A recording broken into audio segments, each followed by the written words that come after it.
Merab Dvalishvili is in the co-main event Saturday night at UFC 311. Payton Talbott will be on the prelims against Raoni Barcelos. The two interacted, cross paths with each other during fight week. Merab said, "Next time, don't talk trash about me.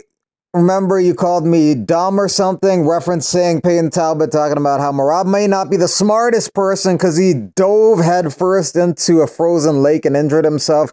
To be fair, that was pretty dumb, but the two were able to work it out and shake hands. Talbott is the biggest favorite on the card. Merab's a slight underdog against Umar. Some of the reactions to that interaction, not sure I've seen a more sensitive champion before. I thought Merab was going to jump him.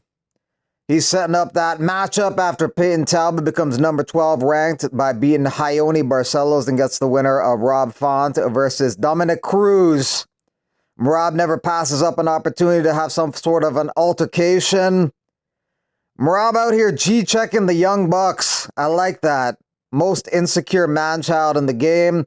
Why are you on edge? Almost like you're scared or something? He always stands on business.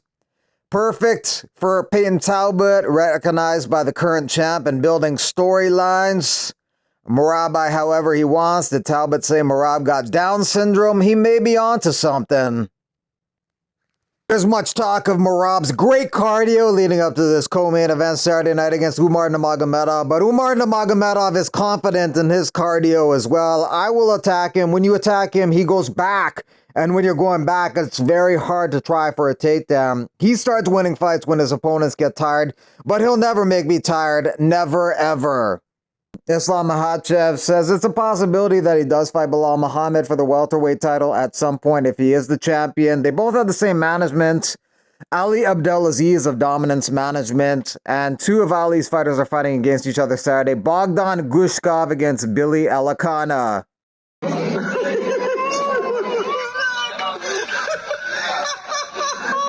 Adesanya and Whitaker doing some videos together, some 311 picks, and they both actually picked Merab by decision to beat Umar. They're going with the underdog in the co-main event.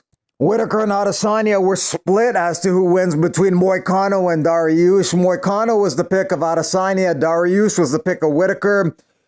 Adesanya picked Moicano because he's got the momentum. He's also the favorite going into this fight, but Whitaker picks Dariush.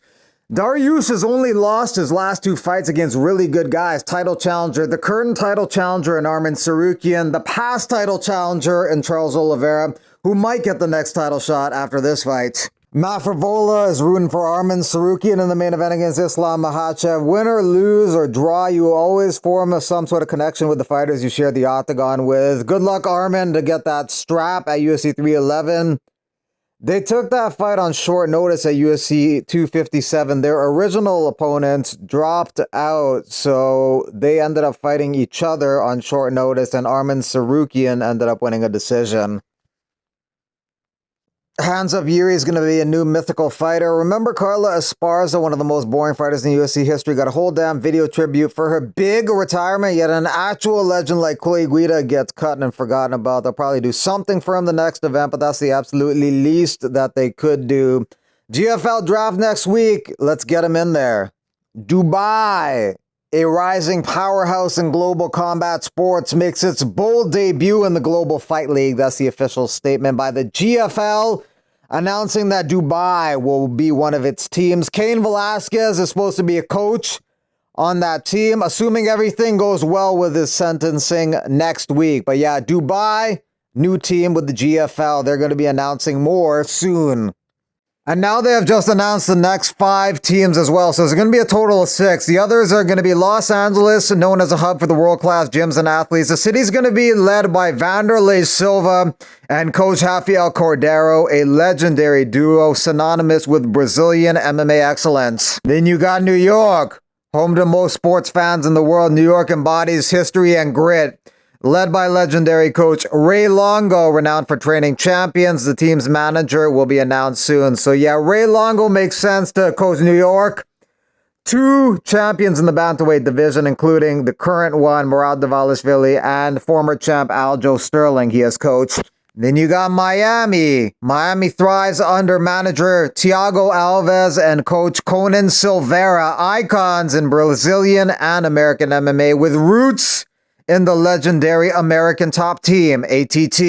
Then you got Sao Paulo, Brazil, manager Lyoto Machida, coach Andre Pederneiras, who has shaped many of the sport's iconic athletes, including Jose Aldo. Then you got London, England, manager Luke Barnott and coach Carl Prince, who bring local and international expertise. So there you have it, the 6 GFL teams: LA, New York, Miami, so 3 American teams. Then you got Sao Paulo, Brazil, London, England, and Dubai.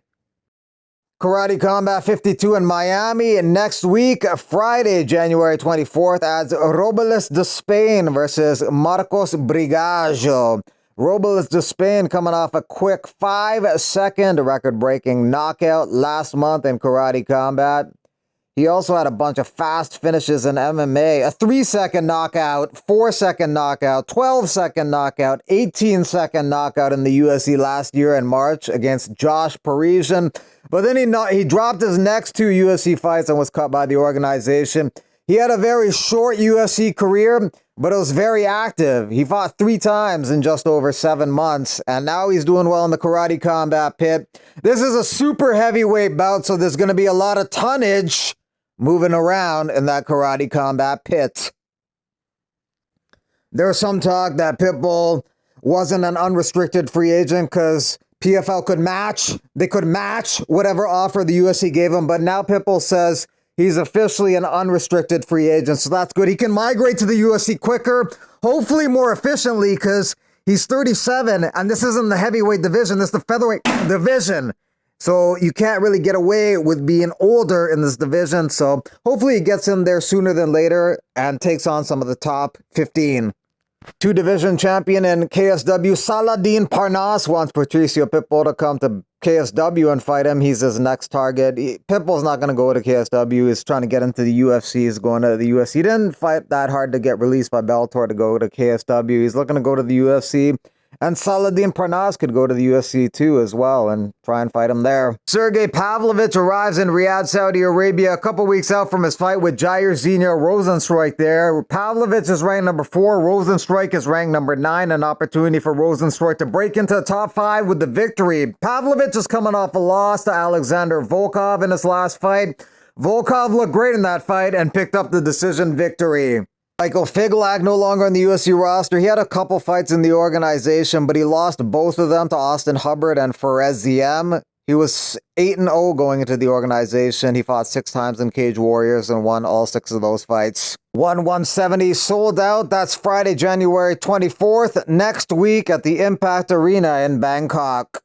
Eubank Sr. and Nigel Benn, old picture, and now they're looking to have the children fight as well. Chris Eubank Jr. and Connor Benn. Brenda Gamis, you've probably heard about her. Dana White, I'm going to be the first to introduce you. This is Brenda. She's on her way to the octagon.